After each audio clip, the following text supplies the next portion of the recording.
بسم اللہ الرحمن الرحیم۔ السلام علیکم۔ فنیار ٹی وی میں خوش آمدید۔ آج کی نشست میں ہم دیکھیں گے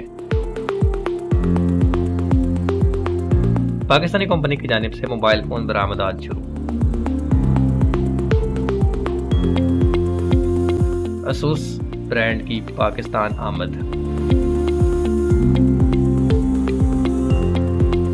پاکستان کی تیار کردہ الیکٹرانک ووٹنگ مشین دراصل کام کیسے کرتی ہے،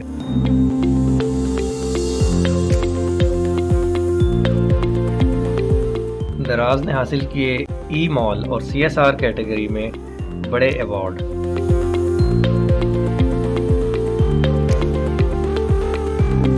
پاکستان کے آئی ٹی سیکٹر کے لیے بڑے انسینٹیوز کی منظوری،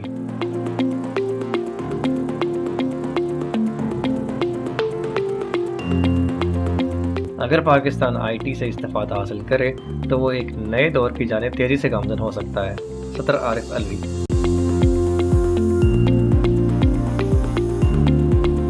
جعلی ویکسینیشن سرٹیفکیٹ کی نشاندہی کے لیے ایپ متعارف۔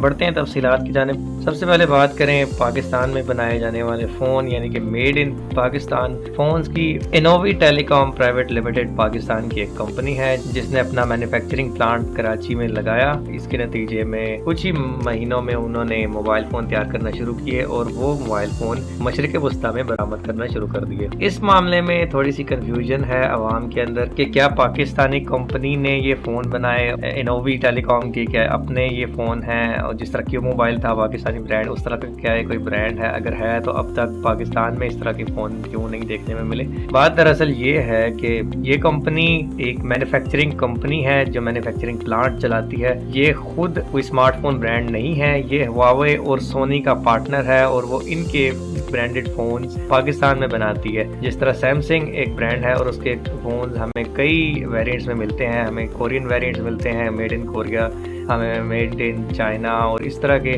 ڈھیر سارے کنٹریز میں جو لگے ہوئے پلانٹس ہیں مختلف پارٹنرز کے تھرو، ان کنٹریز کا ہمیں لیبل ملتا ہے کہ یہ موبائل فون کس ملک کا تیار کرتا ہے۔ اسی طرح اب پاکستان کے تیار کردہ فون ہواوے اور سونی کے ہوں گے جس میں میڈ ان پاکستان لکھا ہوگا، اور وہ مشرق وسطیٰ میں فی الحال بھیجے جا رہے ہیں۔ امید ہے کہ آنے والے مہینوں اور سالوں میں یورپ اور امریکہ کی طرف بھی برآمد کیے جائیں گے۔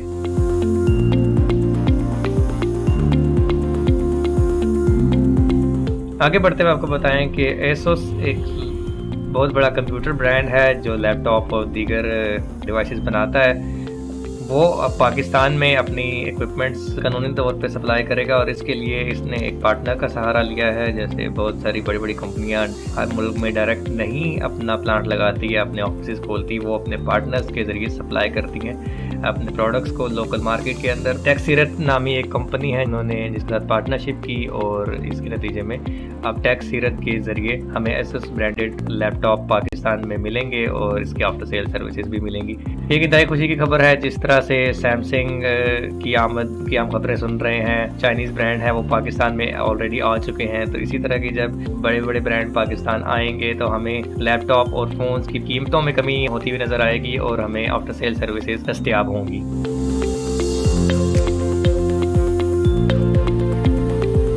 آگے بڑھتے ہیں۔ پاکستان کی بنائی گئی الیکٹرانک ووٹنگ مشین جس کا آج کل تمام اخباروں میں اور تمام مین اسٹریم میڈیا میں بہت زیادہ چرچا ہے، الیکٹرانک ووٹنگ مشین جس کو شارٹلی ای وی ایم بھی کہا جاتا ہے، وہ کام کیسے کرتی ہے اس کا طریقہ سامنے آ گیا ہے۔ پچھلے ہفتے ای وی ایم کی نمائش کی گئی پارلیمنٹ ہاؤس میں، جس کی وجہ سے ہمیں یہ پتہ چلا اس کا ایکچوئل میں کام کرنے کا طریقہ کیا ہے۔ سب سے پہلے پولنگ ایجنٹ کی موجودگی میں ای وی ایم کو سٹارٹ کیا جائے گا۔ جب کوئی ووٹر پولنگ اسٹیشن پہنچے گا تو اس کی شناختی کارڈ کی تصدیق پریزائڈنگ آفیسر مینولی کاغذات سے کرے گا۔ تصدیق ہونے کی صورت میں پریزائڈنگ آفیسر ای وی ایم کا جو بیرونی حصہ ہے اس کا بٹن دبائے گا تاکہ ای وی ایم صرف ایک مرتبہ ووٹ ڈالنے کے لیے آن ہو جائے۔ اس کے بعد ووٹر پولنگ بوتھ کے اندر جائے گا جہاں پر ای وی ایم کا ایک بڑا حصہ موجود ہوگا، اور اس میں تمام امیدواران کے نام، ان کے انتخابی نشانات اور ان کی پارٹیز کے بٹن موجود ہوں گے۔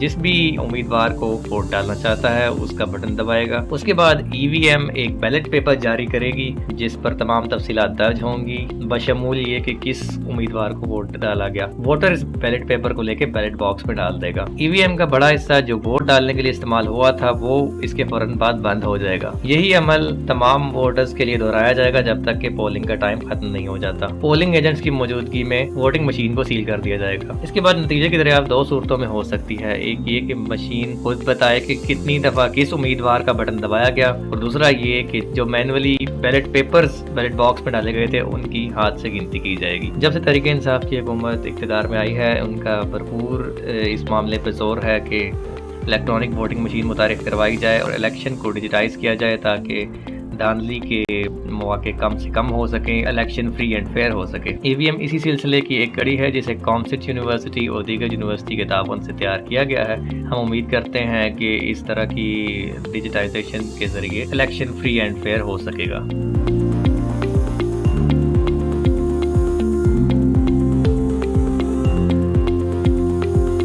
रिटेल एशिया अवार्ड 2021 में पाकिस्तानी कंपनी दराज ने मैदान मार लिया है और ई मॉल और CSR की कैटेगरीज में नुमाया पोजीशन हासिल की है। E mall of the year award Daraz ने अपने दराज मॉल की वजह से हासिल किया है। दराज मॉल एक ऐसा वेरीफाइड चैनल है दराज की वेबसाइट और ऐप के ऊपर, जिसमें उनके जो सर्टिफाइड कंपनी है वो उनके जरिए प्रोडक्ट्स मंगवाए जा सकते हैं और इसमें रोजमर्रा जरूरियात की अशिया हैं उनकी खरीदो फरोख्त इस मॉल में नुमाया है। वबा के दौर में दराज ने अपने सार्फिन को सहूलत मुयस्सर करते हुए 2500 ब्रांड्स की मेजबानी की और अपने प्लेटफॉर्म के जरिए उनके प्रोडक्ट्स को सेल किया। दराज को मिलने वाला दूसरा अवार्ड CSR है, यानी कॉर्पोरेट सोशल रिस्पॉन्सिबिलिटी। इस अवार्ड को मिलने की वजह यही है कि दराज ने जो छोटी दुकानों तक को सपोर्ट किया और इस वबा के दौर में जिनके कारोबार ठप हो रहे थे, दराज की सपोर्ट से उन्होंने अपने कारोबार को जारी रखा और अपने निज़ाम को ऑनलाइन शिफ्ट किया,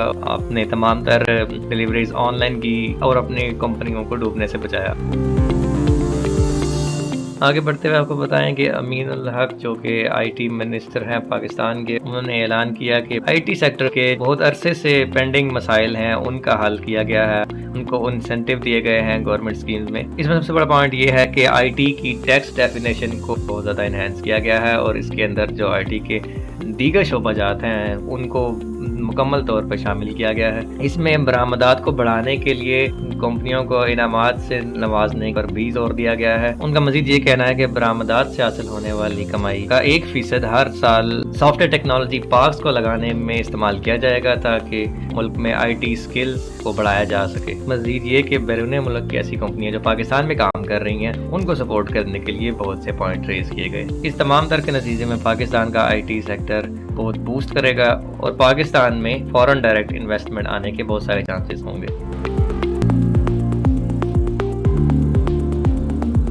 सदर पाकिस्तान डॉक्टर आरिफ अलवी जो कि बहुत ज़्यादा प्रोएक्टिव हैं IT सेक्टर को लेकर, उनका कहना है कि अगर IT से इस्तेफादा हासिल किया जाए तो पाकिस्तान नई राहों की तरफ गामजन होगा जिसमें नए दौर का आगाज़ होगा।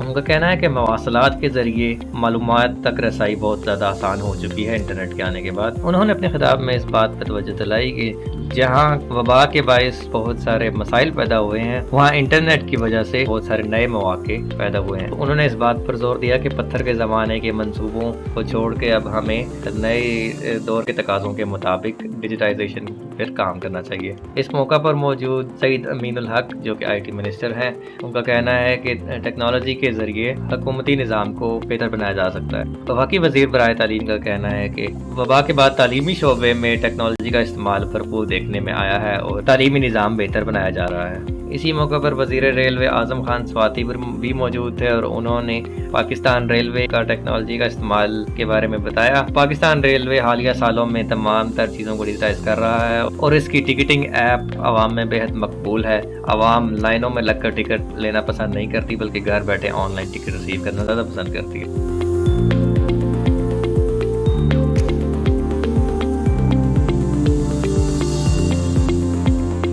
आखिर में आपको बताएं कि वो लोग जो जाली वैक्सीनेशन सर्टिफिकेट हज़ारों रुपए में खरीद रहे हैं उनके लिए ये खबरदार होने का मौका है, क्योंकि अब नादरा ने एक ऐप लॉन्च की है जिसके ज़रिए जाली सर्टिफिकेट्स की निशानदगी बआसानी की जा सकती है। पाकिस्तान में जब भी इस तरह के मौके आते हैं तो सिक्योरिटी सिस्टम को डॉज देने के लिए बहुत सारे ऐसे ब्लैक मार्केट्स तश्कील दी जाती हैं जिसमें जो कार्ड्स होते हैं, सर्टिफिकेट्स होते हैं और उनको जाली तरीके से तैयार किया जाता है। तो बाकी बाइस वैक्सीनेटेड सर्टिफिकेट के सिलसिले में भी ऐसा ही देखने में आया और हज़ारों रुपए में बिकने वाले ब्लैक मार्केट जाली वैक्सीनेशन सर्टिफिकेट सामने आए। इसके मुकाबले में नादरा ने जो ऐप लॉन्च की है इसके जरिए अब शनाख्ती कार्ड नंबर और वैक्सीनेशन सर्टिफिकेट नंबर को मैच करके चेक किया जा सकता है कि ये वैक्सीनेशन सर्टिफिकेट जाली है या सही। इस ऐप की टेस्टिंग के बाद ये पता चलता है कि ये ऐप इंतहाई दुरुस्तगी से काम करती है। इसमें अगर एक और फीचर ऐड कर दिया जाए, क्योंकि तमाम वैक्सीनेशन सर्टिफिकेट के ऊपर QR कोड मौजूद है, तो अगर ऐप में QR कोड स्कैनिंग का फीचर डाला जाए तो इसकी तस्दीक करना इंतहाई आसान हो जाएगा, क्योंकि सिक्योरिटी एजेंसीज जिन्होंने इंश्योर करना होता है कि आया ये शख्स वैक्सीनेटेड है ताकि इसको कुछ सर्विस अता की जाए या नहीं, उनके लिए वो आसानी हो जाएगी कि बजाय इसके कि वो शनाख्ती कार्ड नंबर और सर्टिफिकेट नंबर का इंदराज करें, वो QR कोड स्कैन करें और सेकंडों में ये पता लग सकता है कि वैक्सीनेशन सर्टिफिकेट जाली है या असली। हम उम्मीद करते हैं कि इस फीचर को ऐड किया जाएगा और इस अमल को मज़ीद आसान बनाया जाएगा।